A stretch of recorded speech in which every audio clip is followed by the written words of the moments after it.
Bienvenue pour ce webinaire autour de Iris. On va peut-être attendre encore quelques secondes pour les dernières personnes qui vont se connecter. On va essayer d'attaquer à l'heure, comme ça on essaye d'optimiser aussi la partie questions-réponses à la fin. On se laisse quelques secondes et puis on va pouvoir démarrer tranquillement. Donc, je vais commencer déjà par faire les présentations avant de commencer à dérouler un petit peu les slides. Je suis Alexandre Ravetto, je suis ingénieur d'affaires chez Adonis et aujourd'hui, j'anime ce webinaire sur la Gateway Iris avec notre chef de produit, Elsa Bernard-Moulin. Bonjour à tous. Donc, on va commencer, il est 11h01, et donc, vous l'avez compris, on fait vraiment ce focus sur le nouveau produit qui sort à la gamme de chez Adonis, qui est la passerelle LoRaWAN Iris.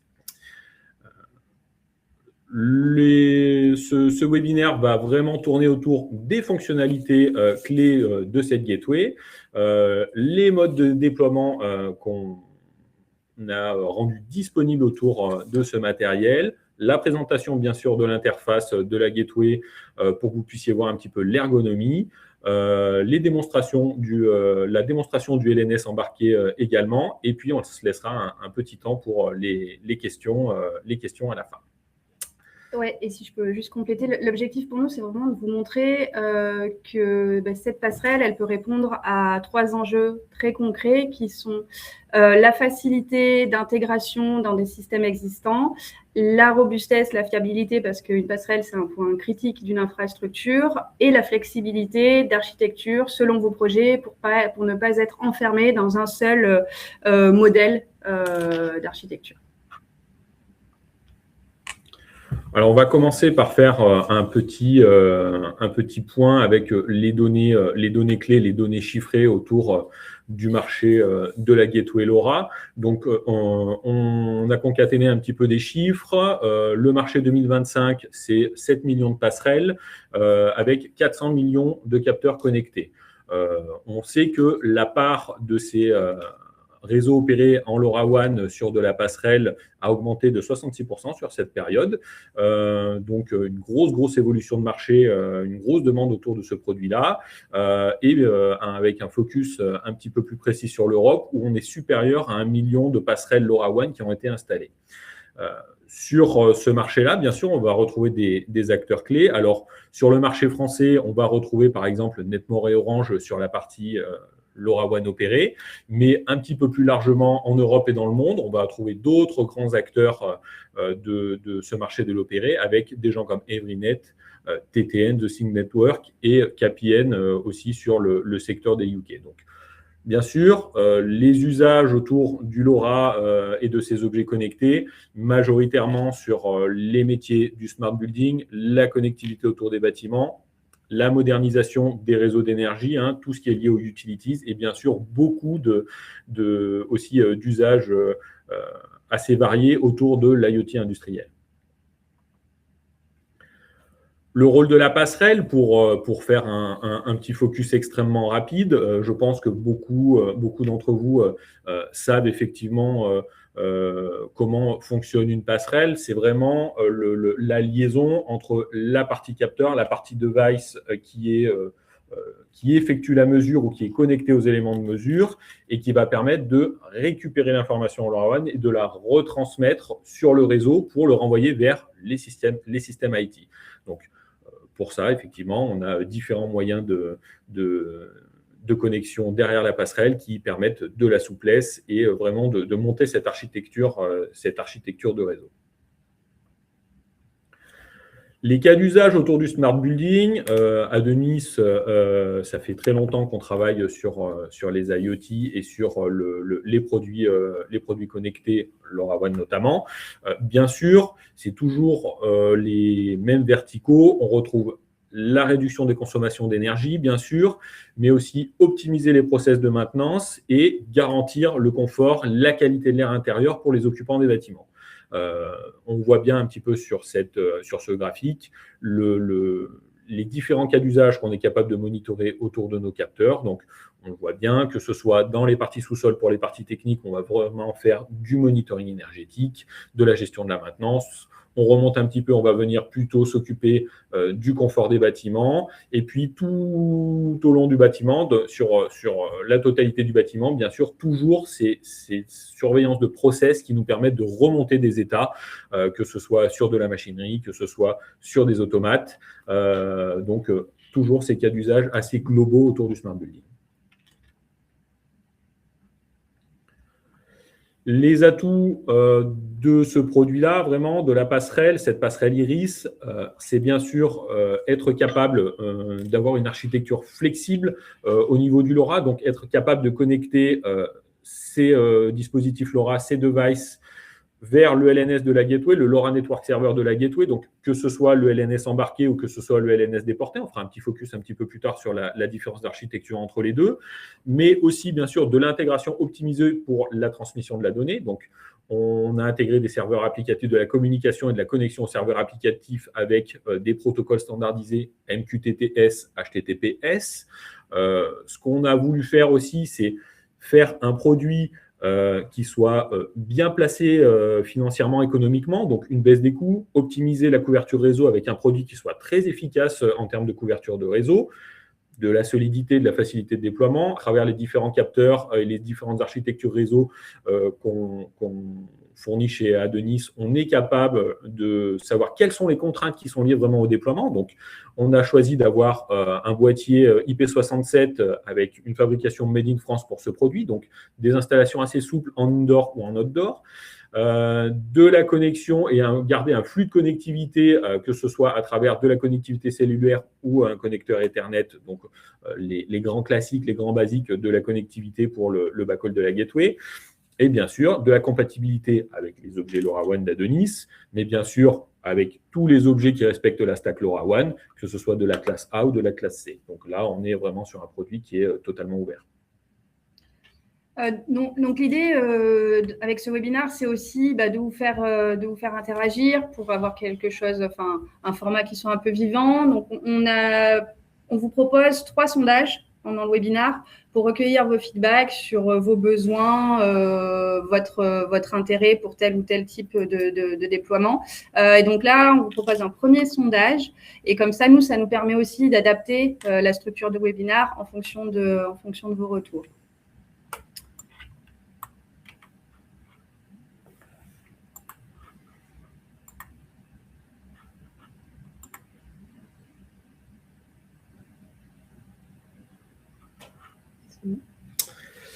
C'est parti, on lance l'enquête.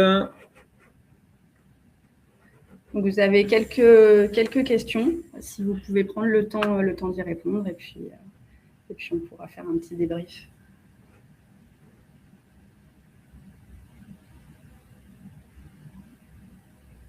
Alors, je vais quand même citer la question. Hein. Donc, dans quel type de projet est-ce que vous projetez le plus avec une gateway comme Iris? Donc voilà, partagez-nous un petit peu quels sont les cas d'usage qui vous paraissent le plus intéressant pour vous. Le smart building, la GTB, le comptage énergétique, l'industrie, donc les usages industriels, les collectivités, la Smart City, et éventuellement, si vous n'avez peut-être pas encore déployé le gateway, je suis en phase de découverte. Fin du vote. Alors, majoritairement, les réponses que vous avez données sont le comptage et l'énergie. En première position, et en deuxième position, le smart building et la GTB, donc les usages vraiment autour du bâtiment, et ensuite industrie, collectivité, et quelques personnes qui découvrent les gateways. Merci pour vos retours. On va réenchaîner sur la présentation. Alors, tout au long de la présentation aussi, on va en profiter et par rapport aux réponses, comme le disait Elsa, que vous nous avez données, on va structurer un petit peu les réponses ou les solutions et bien sûr les explications autour de la gateway et dans quel cas d'usage plus spécifique on va pouvoir se positionner. Oui, exactement. Je te laisse prendre la main, Elsa. Merci. Donc voilà, maintenant qu'on a posé un petit peu le contexte, on va entrer un peu dans le concret. On va voir ce que cette passerelle, elle embarque techniquement et surtout, qu'est-ce qu'elle va vous permettre de faire sur le terrain. Alors, côté technique, donc la passerelle, elle s'appuie vraiment sur des composants éprouvés du marché. On retrouve le concentrateur LoRa Semtech XX 1302 qui est utilisé par la plupart des fabricants de passerelles. On a aussi un module Sierra wireless pour la connectivité 3G, 4G, LTE 4M. On a du coup, donc actuellement, la passerelle, elle est uniquement compatible avec la bande européenne 868. Elle est équipée d'une antenne LoRa interne avec un connecteur SMA. Et dans 2 petites minutes, je vais vous montrer un peu les performances. Je vais vous parler un peu des performances radio. Et côté connectivité, vous avez également une antenne cellulaire interne avec un support de carte SIM et aussi pour la connectivité Ethernet, un port RJ45 à l'intérieur de la passerelle. Donc voilà, je vous montre un petit peu comment aller à l'intérieur pendant que Elsa vous fait les explications. C'est moi qui… Voilà. Donc, côté firmware, comme Alexandre l'a dit un peu plus tôt, on supporte 2 approches réseau, packet forwarder. Donc, on va transférer les données vers un serveur LoRa déporté ou utiliser le serveur LoRa embarqué. C'est la deuxième option. Donc, il vous suffit de choisir, je vais vous le montrer aussi, via l'interface web de la passerelle, le mode de fonctionnement, juste en un clic, celui qui répond à votre cas d'usage. Et donc, c'est une seule référence. Et vous choisissez via l'interface le mode de fonctionnement que vous souhaitez. La passerelle, elle est compatible avec tous les capteurs LoRaWAN de classe A et C. Et elle peut aussi fonctionner comme un serveur réseau avec plusieurs passerelles qui seraient connectées pour faire vraiment un maillage complet, une couverture réseau complète d'un bâtiment. Le LNS intégré, embarqué, il prend en charge tous les équipements qui sont conformes au spec LoRa 1.0, X et 1.1, donc même les dernières générations de capteurs LoRa. Et vous pouvez bien évidemment enregistrer les capteurs soit de manière unitaire sur le serveur LoRa embarqué ou alors déclarer en une seule fois un batch de capteurs et modifier leur configuration à distance par downlink, soit unitairement, soit sur un batch de capteurs si ces capteurs-là supportent les downlink multicast. Donc, juste pour info, de notre côté, on a réalisé des tests longue durée avec plus de 300 capteurs enregistrés et communiquant avec cette passerelle, avec le serveur LoRa embarqué de la passerelle. Tout s'est bien passé. On n'a constaté aucun problème de fonctionnement. Donc, c'est vraiment une gateway que vous allez pouvoir utiliser sur des petits projets comme sur des projets plus importants avec des déploiements où il y a beaucoup de capteurs sur un seul site. Donc voilà. Ensuite, vous pouvez remonter les données sur votre GTB ou sur votre plateforme IoT quand vous utilisez le serveur LoRa embarqué par MQTT ou HTTPS.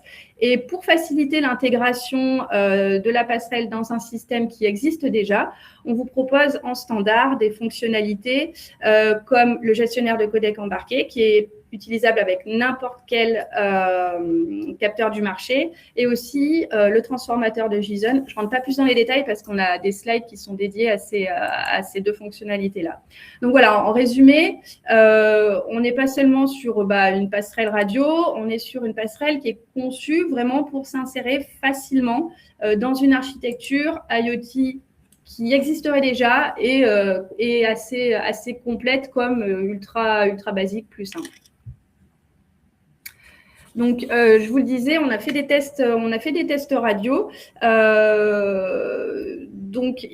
passerelle, elle a été conçue pour offrir une très bonne sensibilité de réception et une bonne stabilité radio. Donc, c'est les 2 graphiques qu'on voit ici, y compris dans des conditions exigeantes, comme par exemple lorsqu'on est on installe la passerelle dans une armoire métallique.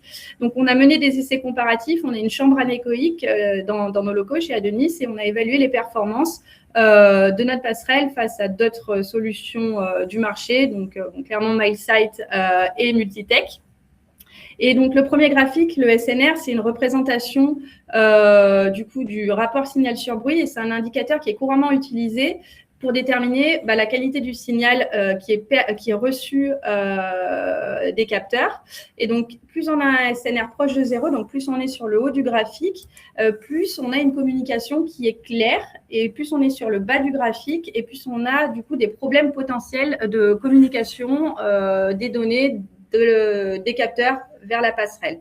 Donc, on voit, nous, notre passerelle Iris, c'est la courbe verte, et donc on voit qu'on est plutôt proche de 0, et donc on a une excellente sensibilité, du coup, de réception.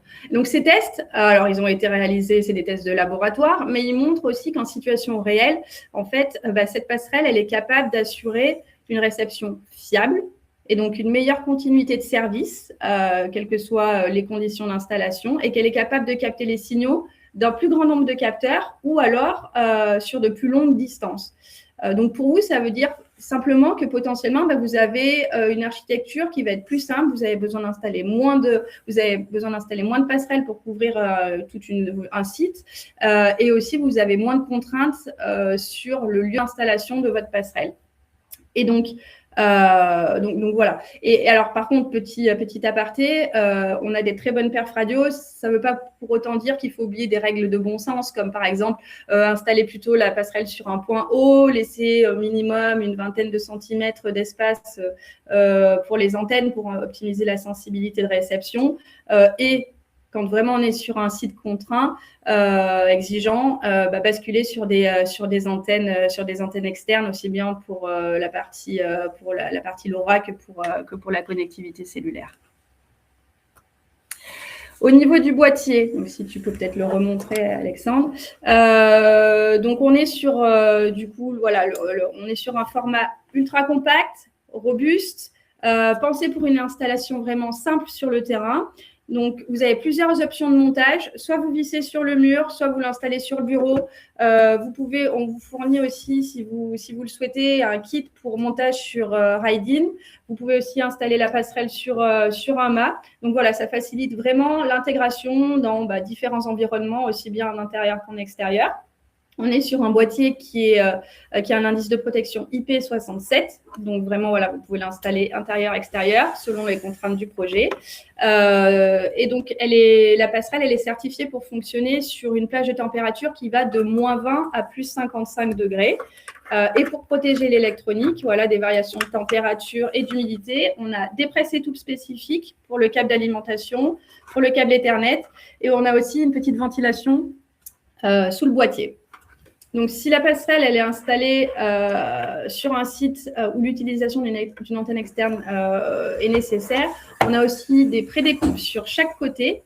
Et donc, on a aussi publié un mode opératoire qui vous décrit précisément comment installer des antennes externes. Et nous, en tant que fabricants, on vous propose aussi des kits avec les antennes, donc qui incluent l'antenne, le câble, et le presse-étoupe, tout est livré ensemble. Donc voilà, on a ces antennes-là aussi bien pour les antennes LoRa que la partie antenne cellulaire. Donc ça, c'est une antenne cierge. Alexandre va vous montrer l'antenne magnétique. Avec les connecteurs, bien sûr, ouais. Le support d'antenne qui est livré avec l'antenne et toujours les câbles. Et là, c'est une antenne 3G, 4G. Voilà, avec les câbles, on a différentes longueurs de câbles en fonction des besoins. Directement sur les connecteurs SMA. Les deux antennes sont équipées avec des connecteurs SMA. Je pense que c'est le moment de passer au second petit sondage.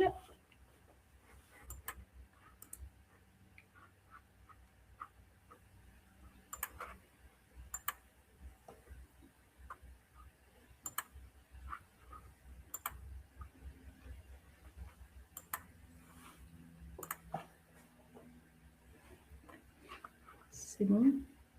Vous le voyez? OK. C'est bon de mon côté. J'aperçois aussi. Hop. Donc là encore, il y a juste 3 petites questions. donc qui sont plus sur les types de connectivité que vous utilisez, est-ce que vous utilisez ou pas des antennes externes, le type d'installation le plus fréquent. Donc, bien sûr, Ethernet uniquement, cellulaire uniquement, Ethernet avec un backup cellulaire, ou si vous n'en déployez pas encore, je ne sais pas encore. Question numéro 2, l'usage d'une antenne externe est-il un besoin courant dans vos installations? Systématiquement, oui, à la demande, effectivement.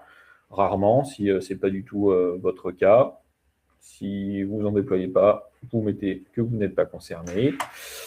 Et le type d'installation le plus fréquent pour vous, donc installation en intérieur, installation en extérieur, armoire ou local technique, plutôt environnement industriel, ou alors bien sûr plusieurs cas, puisque si vous répondez à plusieurs cas, effectivement, on ne peut pas sélectionner plusieurs, ce n'est pas un QCM, on ne peut pas sélectionner plusieurs réponses. On attend encore quelques secondes.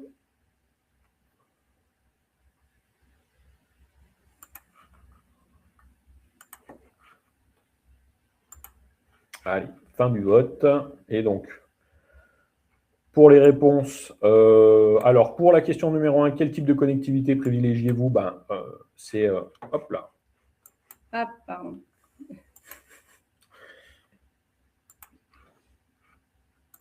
T'es en train de partager du coup. Ah, mais non. Et non, on n'a pas les résultats. Bon, on a eu une petite erreur de manipulation. Donc, de ce que j'ai vu, c'est que entre l'Ethernet et le cellulaire, effectivement, c'était plutôt équivalent. Pour le choix des antennes dans les installations, on vous fait répondre aux questions. Je suis désolé, on a eu un petit bug technique dessus.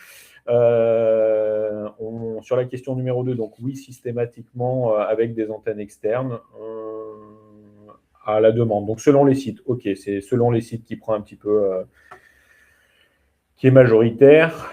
Et pour la dernière, quel type d'installation? Installateur 1, plusieurs possibles. Pour la numéro 3, c'est plusieurs cas possibles. Ok. Bon, très bien.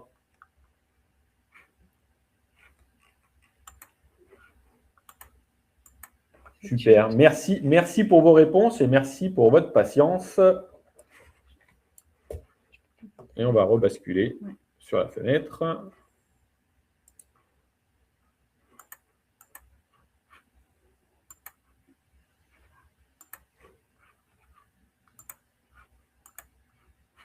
Faut que tu arrêtes de partager.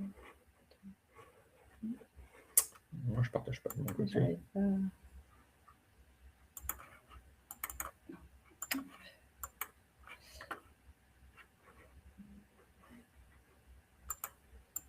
C'est en train d'arriver. Hop, nous revoilà. Ok. Donc, on va maintenant vous présenter peut-être plus en détail du coup les deux architectures supportées par la passerelle et les fonctionnalités clés du serveur LoRa embarqué. Et vous allez voir, c'est notamment au niveau de l'interopérabilité, de la flexibilité, que la passerelle Iris, elle se différencie des solutions concurrentes qui existent sur le marché. Je te laisse la main, Alexandre. Allez, donc en termes d'architecture, on sait qu'il y a quand même une majorité de cas quand on est sur des installations multisites qui vont plutôt se diriger vers un LNS déporté. Donc, on utilise la passerelle en packet forwarder, uniquement en transmission de paquets. La passerelle ne fait pas de décodage en local. On va vraiment repousser les données sur le serveur applicatif distant. Donc, une architecture assez basique, assez classique, je veux dire, sur des installations de réseau LoRa, avec nos capteurs d'un côté en bout de chaîne qui retransmettent leurs informations sur la gateway. Et ensuite, le backhaul va se faire directement en cellulaire ou en Ethernet à travers les différents protocoles standardisés qu'on va vous expliquer un petit peu plus tard. Donc, on a de l'UDP, on a du Basic Station, on a du CUPS qui nous permettent de repousser toutes ces données vers le serveur LNS, donc le LoRa Network Server distant, hein, on n'utilise pas celui qui est embarqué dans la gateway, on va vraiment utiliser le serveur distant. Et depuis ce LNS déporté, on va bien sûr pouvoir repousser les données, les router vers notre applicatif métier, notre applicatif final, donc que ce soit à travers un serveur HTTPS, un broker MQTT ou alors via des API REST. Donc, une architecture assez classique et comme on vous l'explique sur le bas de la slide, on est compatible avec les principaux opérateurs du marché comme Activity, comme Loriot et comme TTN de ThinkStack. Donc, on a vraiment essayé de faire quelque chose qui soit le plus ouvert possible en termes d'architecture et le plus simple à utiliser. Je te laisse basculer de slide. Donc, pour faire un petit point, un petit focus rapide sur les protocoles, bien sûr, qu'on va utiliser sur le LNS déporté, on a du Semtech UDP, donc qui est facile à mettre en œuvre, mais qui va avoir un petit peu moins de couches de sécurité, un petit peu moins de robustesse. Donc, plutôt quelque chose qu'on va privilégier quand on est en phase de POC, qu'on est en phase de test et qu'on veut faire une mise en place rapide de son installation. Et puis après, on a sinon la possibilité d'utiliser du Basic Station, donc avec un protocole qui va être un petit peu plus sécurisé, un petit peu plus fiabilisé, plus stable, où on va pouvoir déjà intégrer la majorité des LNS du marché. Et on ne l'a pas mis sur la slide, mais bien sûr, on est aussi compatible protocole CUPS. Donc, on rajoute encore une couche de sécurité par-dessus. Et bien sûr, ça va aussi nous permettre de pouvoir interfacer des API depuis le LNS déporté pour retransmettre les données vers les applicatifs métiers. Donc, transmission simplifiée de la donnée depuis le LNS et toujours de la gestion bidirectionnelle. Hein, on fait de l'uplink et du downlink, architecture LoRa classique. Tu n'hésites pas, Elsa, si tu veux rajouter quelque chose. Bon, très bien. La deuxième possibilité qu'on vous offre en termes de fonctionnement, c'est le LNS embarqué. Donc, on est sur une architecture shared stack en LNS embarqué. J'ai vu que la question avait été posée dans les questions du chat. Donc, là, on revient sur une architecture basique. On utilise le serveur embarqué directement dans la gateway. Et on va plutôt être sur une gestion locale de la gateway. Donc, peut-être pas pour des installations à grande échelle industrialisées, puisqu'on va avoir un petit peu plus de contraintes qui vont être liées au paramétrage de la passerelle, bien sûr, et au paramétrage des capteurs. Donc, le LNS reste embarqué et on va directement lier. Le backhaul se fait directement entre la passerelle et les serveurs applicatifs, donc toujours en cellulaire et en Ethernet et à travers du MQTTS ou du HTTPS. Donc, on a un petit peu moins de souplesse en termes de déploiement, mais peut-être plus adapté à des situations un peu moins industrialisées que des gros déploiements. Donc, voilà, cette souplesse un petit peu au niveau de la passerelle de pouvoir épouser ces deux architectures et on en parlait tout à l'heure, mais la possibilité d'intégrer facilement avec le gestionnaire de codec, bien sûr, la bibliothèque Adonis de capteurs qui est déjà intégrée, mais de pouvoir importer d'autres bibliothèques de décodeurs en JavaScript pour pouvoir décoder des capteurs LoRaWAN d'autres marques sur le marché. Et donc, dans cette architecture-là, on est vraiment, si vous avez des enjeux de souveraineté, que si vous ne souhaitez pas mettre les données en externe sur un cloud ou vous connectez à la console au web de la passerelle qui serait sur le cloud, avec cette passerelle, vous pouvez tout gérer en local via le réseau Ethernet local du site, de l'entreprise. Voilà, il n'y a pas besoin d'avoir une connexion externe, tout peut être géré localement. Donc, le LNS intégré, le serveur réseau, c'est ce que je vous disais tout à l'heure, c'est un shared stack sans serveur externe, donc directement intégré dans la gateway. Pas de frais de licence. Shared stack, c'est du libre, de l'open source. C'est maintenu et c'est éprouvé en production. Hein. Pour ceux qui connaissent, on n'est pas sur une solution qui serait exotique ou de bricolage. On est vraiment sur quelque chose qui est industrialisé à grande échelle et qui est éprouvé sur le marché. Donc, déploiement simplifié, c'est ce qu'on disait juste avant, le réseau privé. On veut garder de la souveraineté. Elsa, elle avait pris un petit peu d'avance sur la gateway. Vraiment, sur la slide, effectivement, le fait de garder une architecture qui est complètement privée et locale. On sait que dans certains cas d'usage, notamment le milieu hospitalier, par exemple, c'est des contraintes qui sont très souvent remontées en termes d'architecture.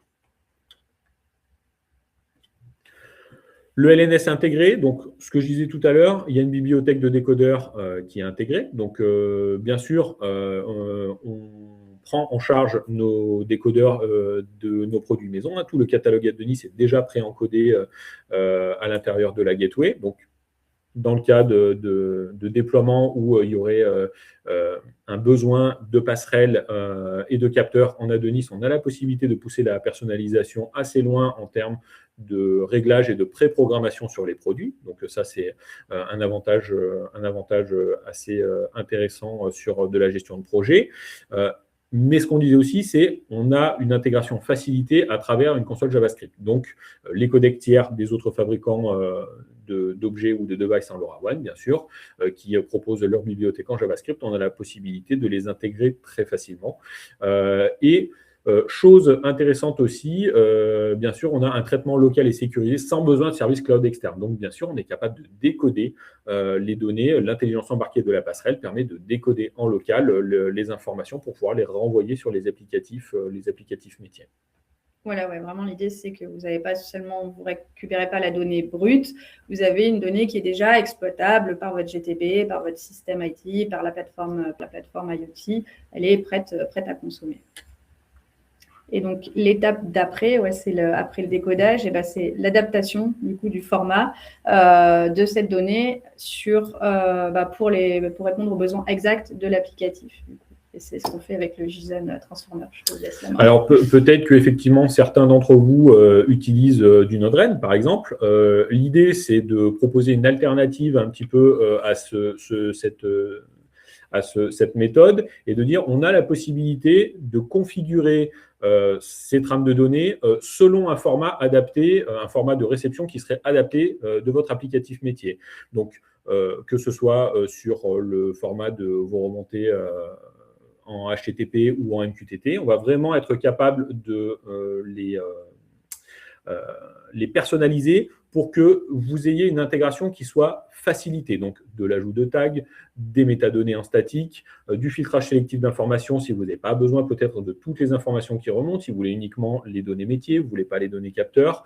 On est capable de faire du mapping et bien sûr la personnalisation des topics si vous utilisez un serveur, un broker MQTT, des brokers MQTT qui sont différents. Donc, ça, on l'a vraiment intégré à la gateway pour aussi avoir encore et toujours une solution qui soit facilitée des données à travers les différents outils que vous allez pouvoir exploiter. Si tu veux peut-être développer un petit peu. Pas grand-chose à rajouter, si ce n'est que c'est vraiment un outil qui permet d'accélérer l'intégration et de limiter les développements qui pourraient être faits côté plateforme, parce qu'on va dire que côté passerelle, vous avez la main. Au niveau de la plateforme, vous avez souvent des formats qui sont imposés et donc c'est plus compliqué de faire des modifications côté plateforme. Ici, tout est customisable. Vraiment, comme l'a dit Alex, vous filtrez les informations que vous voulez envoyer, que ce soit du coup sur le type de données, le type de capteur. Vous pouvez rajouter des métadonnées, vous pouvez rajouter des champs, des tags, etc. Donc, c'est vraiment ultra flexible. Et bien sûr, on peut vous accompagner, nous, en support pour personnaliser le format de vos JSON. C'est une option. Vous pouvez aussi envoyer le JSON brut sans décodage ou le JSON décodé mais non personnalisé.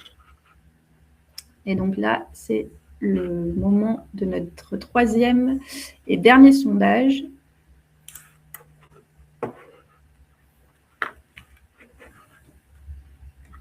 Alors, j'en profite aussi, moi, pour publier les questions au fur et à mesure. Donc, vous allez les voir apparaître et on prendra un petit peu de temps à la fin. On ne va pas passer trop de temps sur les slides parce que bien sûr que tout ce qu'on va vous présenter aujourd'hui reste totalement accessible à travers le replay, mais aussi vous pouvez bien sûr nous contacter pour avoir un petit peu plus d'informations si on n'a pas le temps d'évoquer tous les sujets ou toutes les questions. Donc, alors, nouvelle question. Quelle architecture LoRaWAN correspond le mieux à votre besoin aujourd'hui? Donc, une gateway avec un LNS embarqué, première réponse. Deuxième réponse, un LNS déporté. Troisième réponse, un petit peu selon les projets ou je ne sais pas.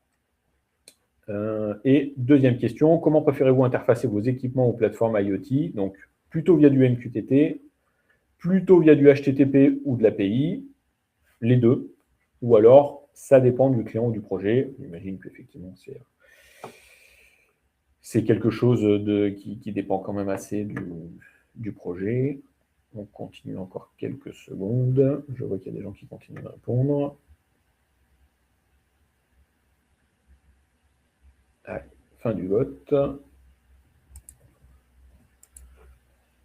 Donc, les résultats. Le LNS embarqué a pris vraiment la majorité sur le premier et avec les deux, selon les projets qui arrivent juste derrière. Pour la question numéro 2, plutôt du HTTP ou alors de l'API. OK. Eh bien, merci pour vos retours. Merci pour vos retours. On va rebasculer sur la présentation et j'en profite, moi, de mon côté, pour publier un petit peu des questions.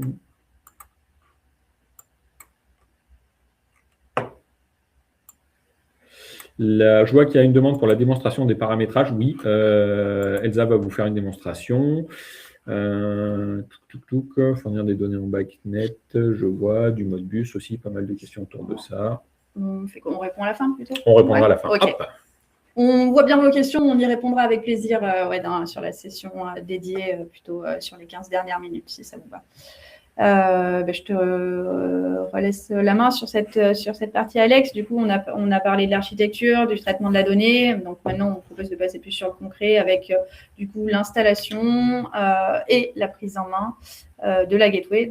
D'abord, très concret. Bon, voilà. Quand vous commandez une gateway, vous avez bien sûr une iris à l'intérieur, mais vous avez aussi l'alimentation qui est livrée avec. Le connecteur Ethernet étanche est compris dessus. Donc, c'est vraiment ce que vous avez à l'intérieur. Et en termes de possibilités, c'est ce qu'on vous a présenté tout à l'heure. Il y a une sélection d'antennes, que ce soit des antennes LoRa, que ce soit des antennes cellulaires, que ce soit des câbles de déport ou, par exemple, des options de support de mât ou support de RIDE. On ne va pas faire de focus très longtemps sur cette slide. Voilà ce que, en gros, vous recevez quand vous commandez, les antennes et les accessoires étant optionnels. C'est vraiment le carton, la gateway avec son alimentation à l'intérieur.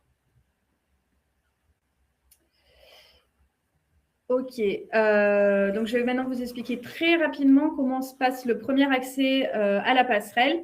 Puis après, on passera sur la présentation de l'interface et la démo du LNS embarqué. Donc, pour vous connecter pour la première fois à la passerelle, vous avez besoin d'un ordinateur sur lequel vous allez configurer une adresse IP qui sera dans le même masque de sous-réseau que la passerelle.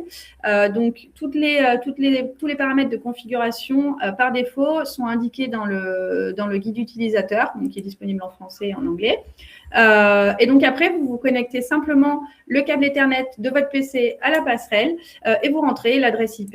En l'occurrence, c'est http://192.168.1.2 et vous tombez sur l'interface de la passerelle, et vous allez avoir, lors de cette première connexion, vous allez devoir créer votre mot de passe qui vous permettra de sécuriser l'accès à l'interface de la passerelle. Donc voilà, premier accès, il est ultra simple, il est en local par Ethernet, vous configurez votre mot de passe et vous êtes prêt à configurer la passerelle.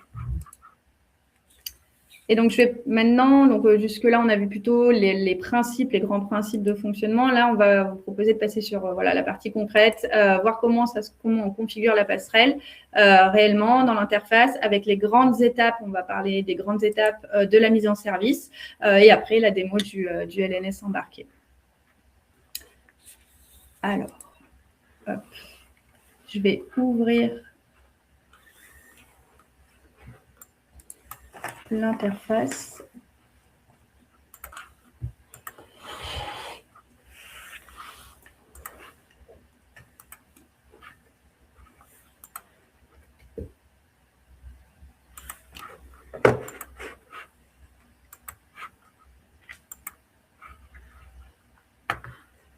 Ça va s'afficher, voilà.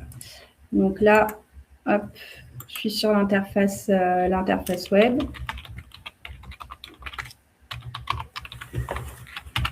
Je me connecte.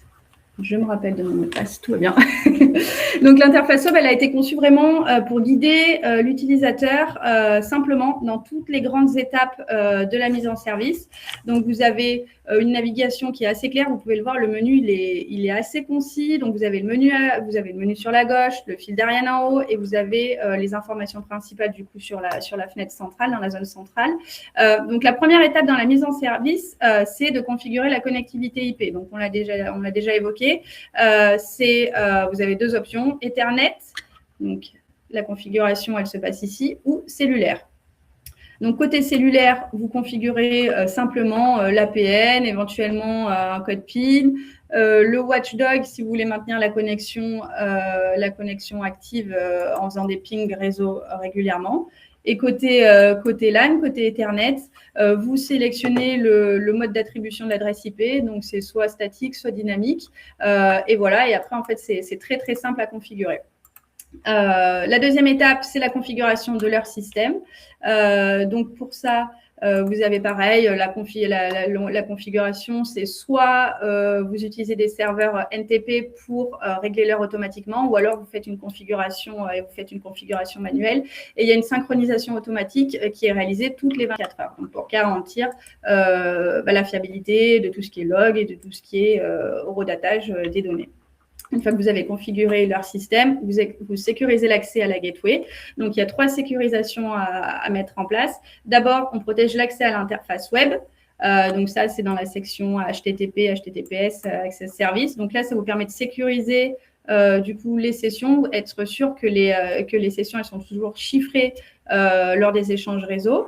Ensuite, vous avez la section Authorized IP qui vous permet de définir quelles adresses IP ont le droit d'accéder aux différents services via le réseau mobile. Donc, on a 4 types de services, l'interface web, le serveur de ping, le packet forwarder et le serveur LoRa embarqué. Donc là, vous définissez la liste des adresses IP qui sont autorisées. Donc, il y a plusieurs choix possibles.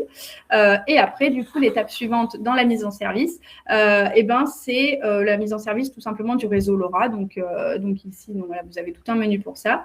Donc, soit vous configurez, vous transférez les trames sur un serveur LoRa externe, ou alors vous exécutez le serveur LoRa intégré. Donc, c'est simplement, voilà, vous choisissez votre mode de fonctionnement. Ici et vous configurez les paramètres nécessaires, il n'y en a que quelques-uns. Et après, une fois que la mise en service est terminée, vous basculez en mode exploitation. Et donc là, vous avez tout le menu maintenance ici qui va vous permettre de vous retrouver toutes les fonctions de maintien en condition opérationnelle, on va dire un peu classique. Vous avez les logs, vous avez la sauvegarde, la restauration de configuration, vous avez la mise à jour du firmware, etc. Et bien sûr, vous avez cette page statut qui vous donne en un coup d'œil voilà, le statut de la passerelle. Donc voilà pour la présentation très rapide de l'interface. Bien sûr, si vous avez des questions, que vous voulez une présentation plus complète, on pourra le refaire dans un deuxième temps. Oui, ce qui est important aussi, c'est que on vous montrait l'interface. J'ai vu qu'il y avait une question qui demandait si le paramétrage était facile. On reste sur un produit, bien sûr, industriel, professionnel, donc on n'est pas sur du Bluetooth, on n'est pas sur un téléphone Bluetooth. Par contre, on a essayé de faire une interface qui soit très ergonomique, assez facilement visuelle. On a fait des guides d'utilisateurs qui sont très bien faits pour des mises en service rapides. Mais bien sûr, comme toujours quand vous achetez un produit Adonis, vous avez accès au support Adonis. Donc, si vous avez besoin d'aide au paramétrage, vous nous contactez, que ce soit à travers votre commercial habituel ou que ce soit via l'outil de ticket qu'on a sur le site Internet, que ce soit pour une démonstration, que ce soit pour un accompagnement. Après, effectivement, une fois que vous l'avez mis en service une fois, 2 fois, vous allez voir que c'est assez commun par rapport aux autres gateways du marché en termes de fonctionnement. Donc voilà, gardez en tête qu'on reste sur un produit où on peut vous accompagner et on peut même vous faire de la préconfiguration de produits si vous avez besoin, nous, directement en usine. On va passer sur l'architecture LNS déportée parce qu'on en a déjà parlé. On en a déjà parlé, donc voilà, pas de problème. On va passer parce qu'on commence à être un peu limite niveau timing sur la démo du LNS embarqué. Donc, je vais vous montrer comment on l'active, ce LNS embarqué, comment on déclare les capteurs, comment on envoie des downlinks, etc. On fait le routage. Je vais vous montrer tout ça le plus clairement, mais assez rapidement, le plus clairement possible. Donc, je vais vous montrer des vidéos, je vais vous faire les commentaires en direct, mais les vidéos, on les a pré-enregistrées. Hop, donc, la première étape pour configurer le réseau, c'est d'activer le serveur LoRa embarqué. Donc, pour ça, vous vous connectez à l'interface web de la passerelle et ensuite, vous sélectionnez le mode LoRa serveur, donc dans la section dédiée. Vous renseignez, donc, vous sélectionnez le mode LoRa serveur et après, vous renseignez toutes les métadonnées du site, les temporisations, donc toutes les informations liées au keep live, à la périodicité de remontée de la télémétrie, le seuil d'envoi avant le renvoi en cas d'erreur, etc. Le positionnement de la gateway si vous voulez. Vous configurez le port HTTP et les identifiants, du coup, qui vous permettront d'accéder à la console du serveur LoRa. Donc, voilà pour l'activation, ça se fait très rapidement.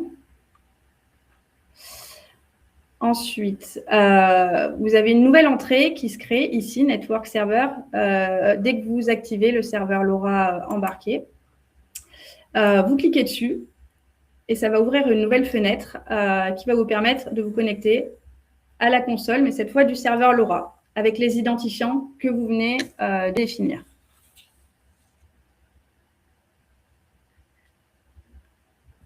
Et donc là, vous arrivez sur une nouvelle interface. Donc, la passerelle Iris qui exécute le LNS embarqué, elle est directement préenregistrée et elle est visible sur le dashboard qu'on voit ici. Et donc, pour accéder aux détails de la passerelle, vous cliquez sur l'entrée gateway du coup, vous voyez toutes les infos. Vous sélectionnez la passerelle et après, vous voyez toutes les infos liées à cette passerelle, donc les éléments de configuration, les certificats TLS s'il y en a besoin, et les trames LoRa, mais là pour l'instant, voilà, vous voyez les trames LoRa qui apparaissent. C'est aussi depuis cette interface que vous pouvez rajouter des gateways supplémentaires pour qu'elles remontent leur trame vers ce serveur LoRa embarqué via le protocole UDP. Donc, je vais maintenant vous montrer étape par étape comment on crée une application, on déclare un capteur et on voit les uplinks, les premiers uplinks et on envoie un downlink. Donc, une fois que vous avez vérifié que la passerelle, elle est bien enregistrée, donc c'est le cas ici, elle est en ligne sur le dashboard. L'étape suivante, c'est de configurer une application. Qu'est-ce que c'est une application? C'est un regroupement d'équipements LoRa, généralement par usage, par localisation, par type, qui vont acheminer leurs données vers le même serveur. Donc, par défaut, il y a une application qui est automatiquement créée lorsque le serveur LoRa est activé. Donc, pour voir votre application, vous avez une entrée dans le menu. Vous cliquez sur l'entrée application et vous pouvez visualiser et modifier les paramètres de configuration. Donc, vous avez un onglet Device qui vous permet de consulter la liste des équipements, du coup des capteurs associés et d'en ajouter un nouveau. Vous pouvez créer et gérer les groupes multicast pour envoyer des downlinks sur un batch de capteurs. Vous pouvez gérer les nœuds relais, les équipements qui opèrent via un relais et vous pouvez modifier la configuration de l'application, donc par exemple changer son nom et sa description. Donc on est dans une logique assez classique d'un réseau LoRaWAN. Donc, si vous êtes déjà équipé avec d'autres passerelles du marché, je pense que voilà, vous êtes déjà familiarisé avec ce type de fonctionnement.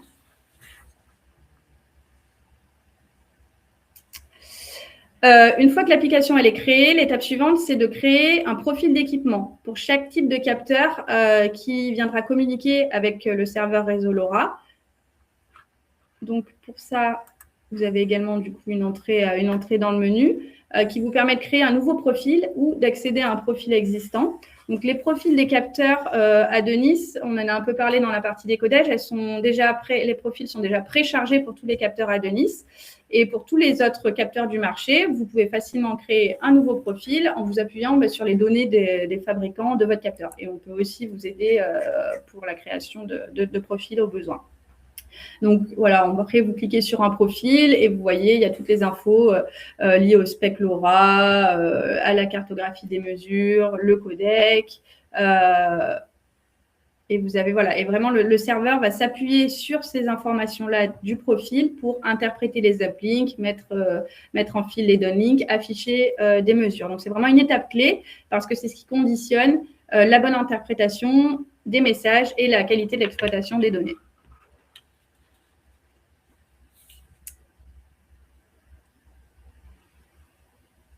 Une fois que l'application et les profils d'équipement sont en place, vous allez maintenant pouvoir enregistrer les capteurs sur le serveur LoRa embarqué.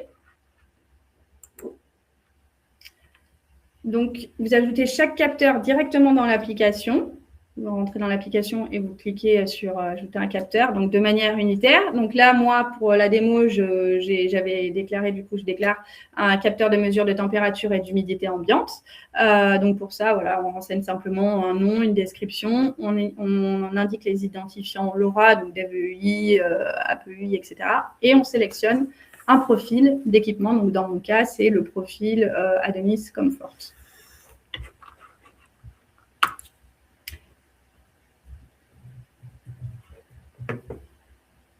Et voilà, et donc mon capteur est déclaré. On peut ajouter les capteurs un par un, on peut aussi le faire par batch, donc importer en masse. Et donc ça, c'est une fonctionnalité qui est très utile quand on a beaucoup de capteurs à déclarer en une opération. Donc vous avez à votre disposition une fonction qu'on appelle bulk import, qui vous permet d'importer ou de supprimer un grand nombre de capteurs en une seule opération. Donc ça se fait avec un fichier JSON ou un fichier CSV. Vous pouvez télécharger les templates directement sur l'interface de la passerelle. Et ensuite, vous complétez en renseignant du coup une ligne par capteur avec du coup, vous voyez les infos, il faut le nom, la description, les infos de connectivité pour se connecter, donc les clés, l'application sur laquelle du coup le capteur est rattaché. Et ensuite, voilà, vous enregistrez votre fichier, vous l'importez sur la passerelle et automatiquement, du coup, vous allez avoir l'import qui va être fait en une seule fois.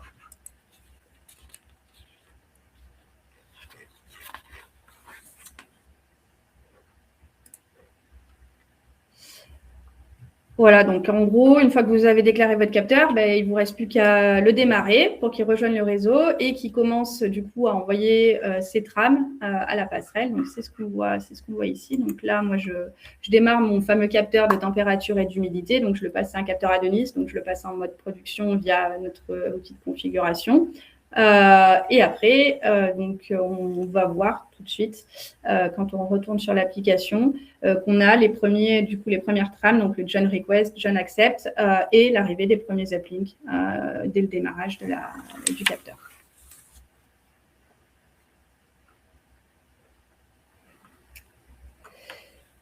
Si vous avez ajouté du coup un codec, ce n'est pas obligatoire, mais si vous en avez ajouté un, vous pouvez visualiser les uplinks décodés du capteur dans la section du coup Events. Donc vous allez sur la page détaillée du capteur.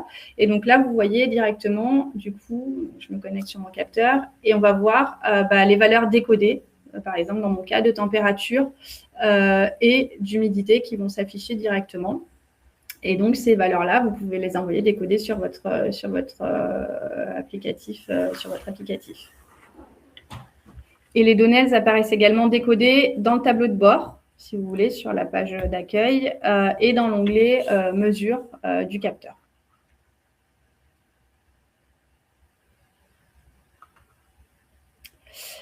Vous avez un éditeur de downlink qui vous permet d'envoyer du coup une commande ou une configuration à un capteur spécifique.